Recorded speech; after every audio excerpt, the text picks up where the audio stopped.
ฮัลโหลทักทายสบายดีมื้อนี้มาเลาะป่าเลาะห้วยเด้อหาหน่อไม้กระสะไปแกงยามเที่ยงเนาะมาเลาะชมวิวบรรยากาศป่าอยู่ห้วยพลางหน่อไม้หลายกับน้องสาวหาหน่อไม้นี่หน่อไม้กระสะป่าเนาะ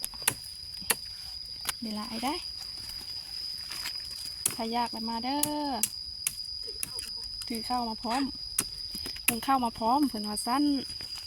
เดี๋ยวอยู่ห้วยพลางเด้อนี่เด้อสายห้วยตีนนาเนาะสายห้วยปลายหน้าว่าสั้นกะเด้อบรรยากาศดี